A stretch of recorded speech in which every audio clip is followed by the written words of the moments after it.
Uh, and with that, I really want to turn it over to Chris and have us have him give us some welcoming remarks. So Chris Oliver, over to you. Thank you so much.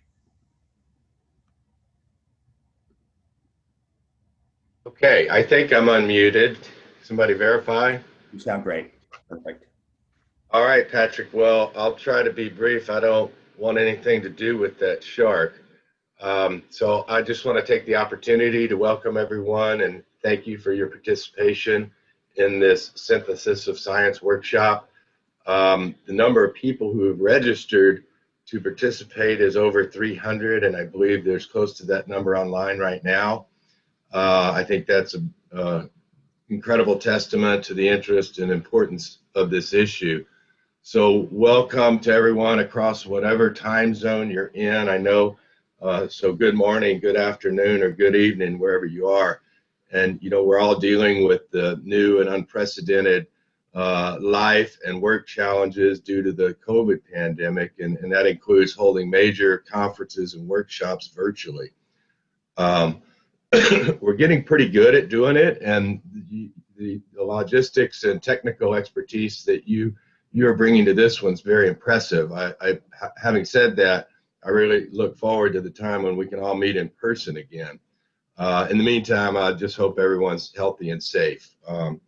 Our fisheries and NOAA more generally involvement in wind development and fisheries interactions obviously is both from a statutory regulatory standpoint and a science and research standpoint.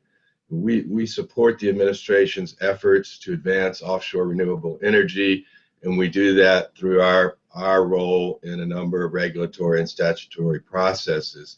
The Marine Mammal Protection Act, the Endangered Species Act, the Magnuson Act, the Coastal Zone Management Act, the National Environmental Policy Act, and others.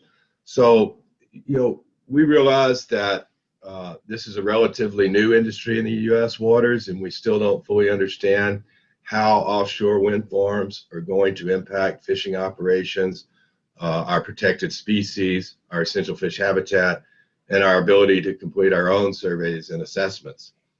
When I came into this job in middle of 2017, among the first people that came to my office were members of the fishing industry, fishermen, companies, fishing groups, imploring NMFS, National Marine Fisheries Service, to take a stronger role in the wind siting and permitting process. And maps that were presented to me that showed the potential footprint of wind farm development were pretty compelling testimony to the critical importance of including a robust consideration of our fisheries and fishery science issues in the wind development process. And recognizing that peaceful coexistence of wind energy and fisheries was a central goal for us, we ramped up our wind energy capacity internally, making it a priority to ensure full consideration and analysis of impacts to fisheries in our permitting process. And it's clear that BOEM shares that goal in this respect. So we juggled resources, personnel, and dollars, both at headquarters and in our regional, particularly the Northeast region, GARFO and our Northeast Fisheries Science Center, to assemble a largely dedicated wind team. They all mostly have other jobs that they do, but a dedicated wind team to work with the industry and with BOEM to help provide and coordinate the information to do that job adequately. We've also worked to get more dedicated funding for this purpose in our own annual budget formulations. And there, see, I'm putting my reading down. There are a lot of EISs, DEISs, and permitting processes on the horizon, and we need to be adequately resourced to do the job we need to do. And that job is necessarily based in the science surrounding wind and fisheries interactions. The formation of RODA in July of 2018 signaled a stronger organized effort at the industry level to coordinate fisheries interests in the wind development process and to approach it with a more unified voice. So about 18 months ago, a year and a half ago, as part of this engagement and making it a priority, we also signed, excuse me, a 10-year MOU, Memorandum of Understanding, with BOEM and RODA that brings local and regional fishery interests together with federal regulators to collaborate on the science and process of offshore wind development.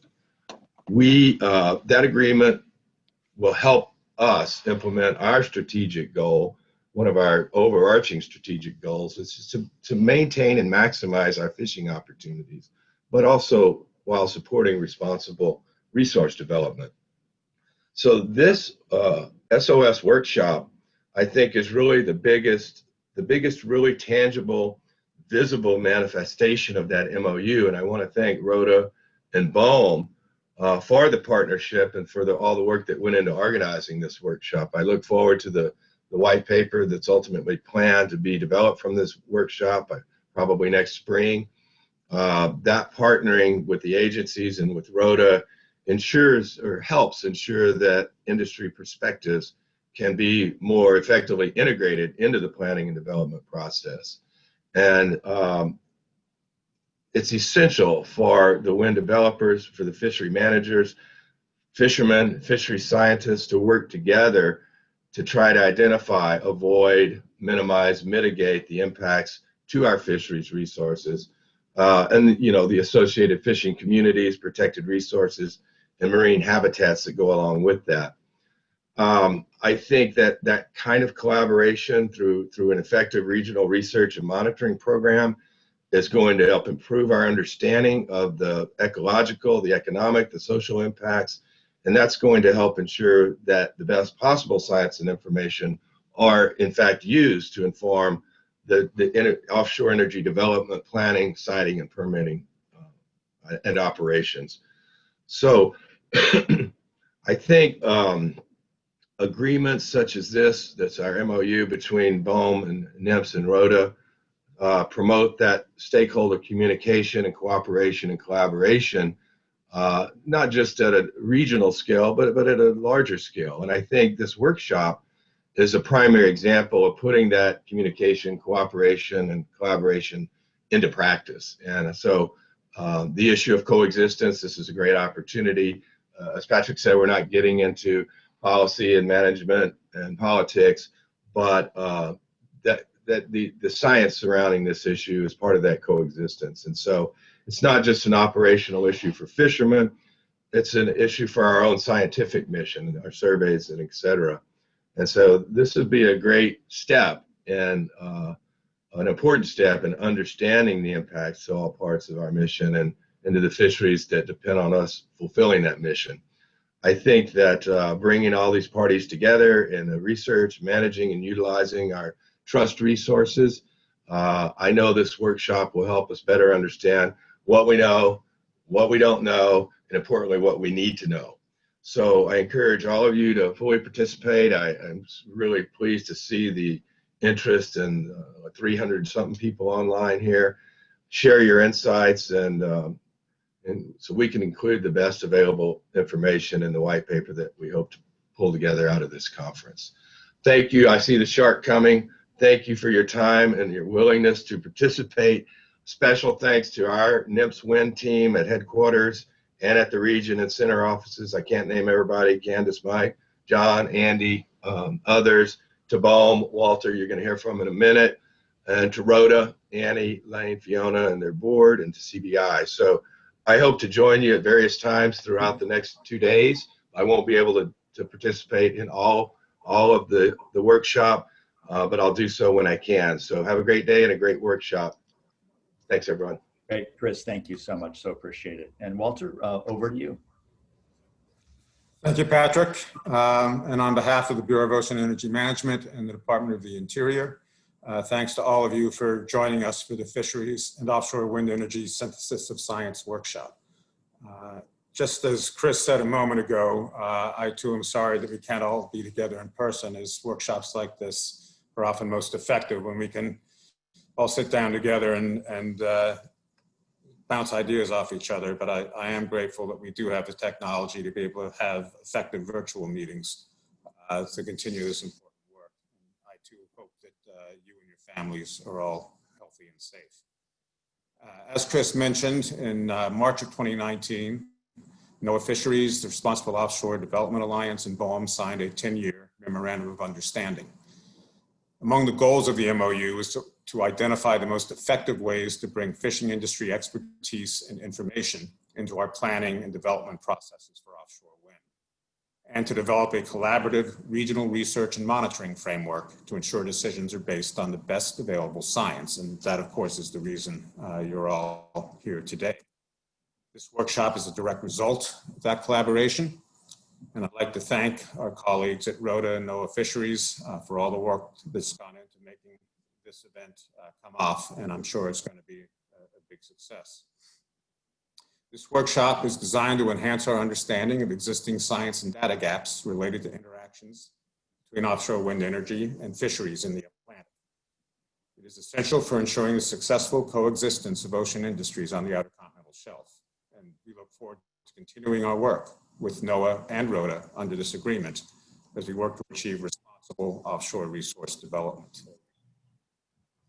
Those of you who aren't familiar with BOEM, we are the bureau within the Department of the Interior that oversees the development of our energy and mineral resources on almost 2.5 billion acres of the nation's outer continental shelf. It's our job to see that this development is done in an environmentally and economically responsible manner. These responsibilities include managing both conventional and renewable energy resources, as well as non-energy minerals such as sand and gravel that is used for coastal protection and restoration projects. And the foundation for all of our programs is our robust applied environmental science program that provides valuable data and information to guide us in our planning and decision making. We also consider public input to be a critical component of responsible offshore resource management. And we solicit public comments from a host of stakeholders and ocean users, including the fishing community, mariners, and coastal communities, in all of our environmental reviews and regulatory programs. As I'm sure you all know, interest in offshore wind has grown considerably in the United States in recent years. Technological advances, falling costs, and aggressive state policies have created tremendous economic potential for offshore wind as an avenue for diversifying the nation's energy portfolio. And as you know, we currently have 16 active leases on the Atlantic stretching from Cape Cod to Cape Hatteras.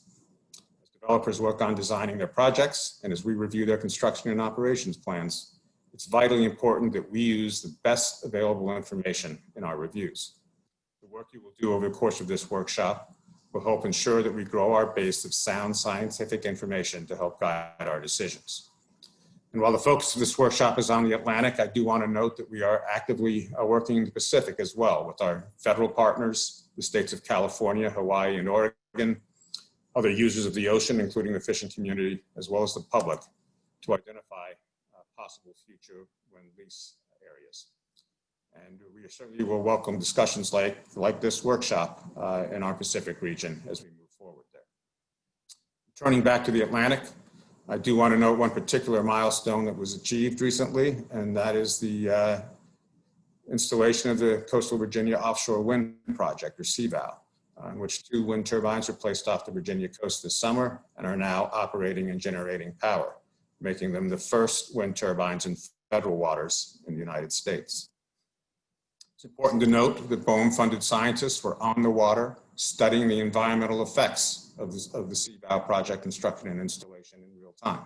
We conducted similar studies for the Block Island wind farm off Rhode Island. Ongoing monitoring of these and future projects is essential to addressing the questions that many of us have about the effects of wind farms. The studies at CVOW are only one example of how BOEM relies on our environmental studies program to provide valuable data and information to decision makers. We have an obligation to understand how activities that we authorize may impact commercially and recreationally important fish. Since 2009, BOEM has awarded over $12 million for 22 fisheries-related studies in the Atlantic alone. These studies have ranged from fish movement characterization in leased areas to studies of specific stressors like sound and electromagnetic fields. Earlier this year, in partnership with the Commonwealth of Massachusetts and the state of Rhode Island, we awarded projects worth $1.1 million to 4 institutions to support regional fisheries studies. They will conduct important research on recreational and commercial fisheries, various marine species, seabed habitat, and policies elsewhere in the world related to the coexistence of commercial fishing and offshore wind. Hopefully all of this will result in providing additional information information to support our decision-making on potential development offshore wind in the United States. I would also like to highlight a couple of ongoing studies which we're conducting with NOAA to highlight the importance of this partnership to us. One is an investigation into the movement patterns of fish in southern New England. It's a $1.3 million study awarded about a year ago, and is intended to provide baseline information to create a better understanding of how soniferous fish, like Atlantic cod, use Bowen Reef areas around Cox Ledge. It will help us to identify and address potential changes in offshore wind development that make potential changes to fish behavior caused by that development. And researchers have been actively deploying gliders and moored listening platforms to gather data on fish aggregation and movement patterns in this area. We are also currently wrapping up a $1 million study in partnership with the National Marine Fisheries Service on the effects of offshore renewable energy construction on black sea bass and squid. This study is examining the impacts of offshore construction noise, specifically pile driving, on black sea bass and squid, which are, of course, commercially important species found in our renewable lease center areas all along the Atlantic coast.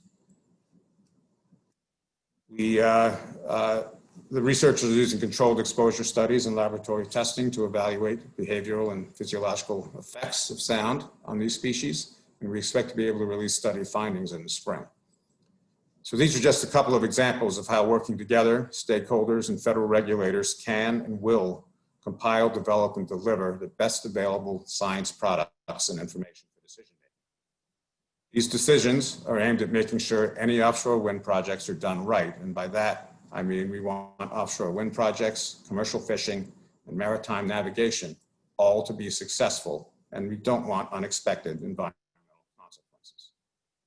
BOEM is committed to a process that reduces user conflicts and establishes a strong foundation for how we will assess wind projects moving forward. We will continue to work with all ocean users as we seek to protect our oceans and coasts and communities that depend on them, while still allowing the United States to remain a global energy leader. Continuous learning is critical to this effort, and collaborative efforts like today's workshop are designed to further this learning.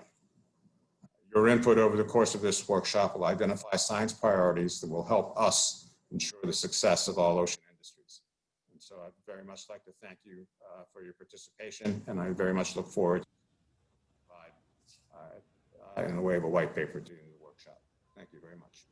Walter, thank you so much. Really appreciate it. So Chris and Walter both, thank you so much. I really appreciate